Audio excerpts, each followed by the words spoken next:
Still ahead this Sunday morning.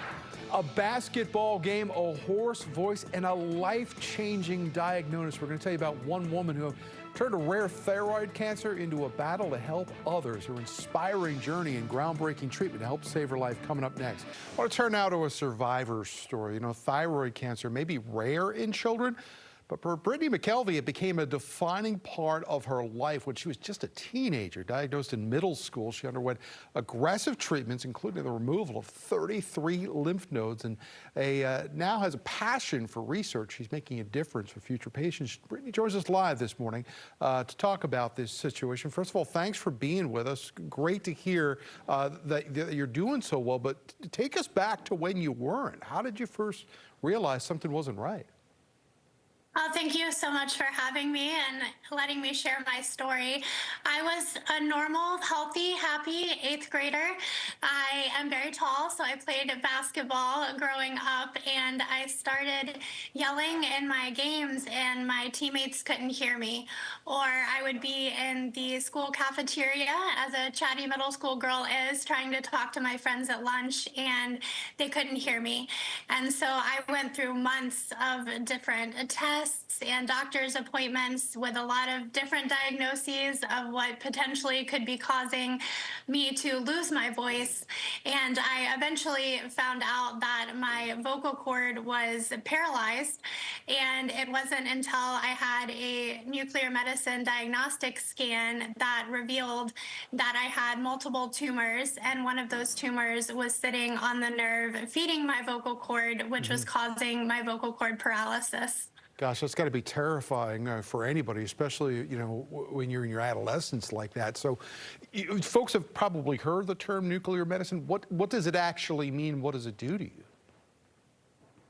I think there can be a misconception that it's scary, but it's really amazing how targeted it can be. So I was fortunate to be able to have a nuclear medicine as a diagnostic, and to initially have a very minuscule amount of radioactive medicine injected, and then performed a scan, a PET scan, that was able to light up the tumors that were in my neck to show that I had cancer.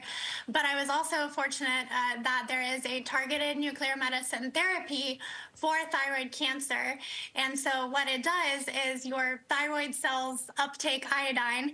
And so after removing my thyroid in surgery and giving me radioactive iodine, a nuclear medicine treatment, it specifically targeted my remaining thyroid cancer cells. It spared the rest of my healthy cells. So I, didn't lose hair. I wasn't sick. I had no short-term or long-term side effects.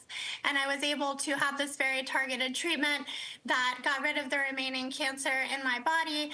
And I was able to go back to, at that point then, being a happy, healthy high school girl. So Brittany, a lot of times when people go through serious medical situations like this, it's kind of two routes you can go. Either, you withdraw and you kind of insulate yourself, or you branch out to help other people. You took that course to branch out in other people. I'm curious why and what led you to that, because you've really been kind of an ambassador to help other people. Well, as you noted, there's no right way to handle a cancer diagnosis and the aftermath that it is. For me, being diagnosed so young, it really became part of my identity and trying to understand more about my disease. And that led me to get my PhD at Johns Hopkins School of Medicine researching thyroid cancer. And so being able to go down to the operating room and collect patients' tumors that were lying there on the operating table, just like I was a decade earlier, was really a full circle moment for me, and something that I was really proud to be able to make a difference.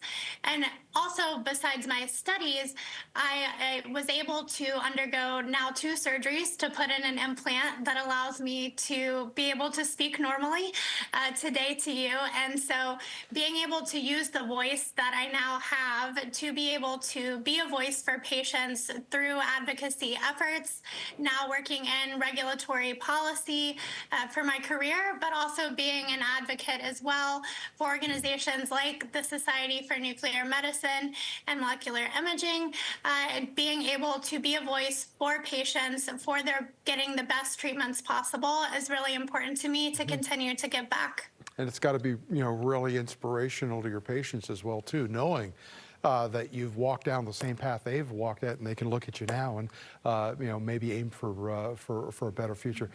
Brittany McKelvey, thank you so much for joining us live this morning. It was great to talk to you. Thank you so much. All right.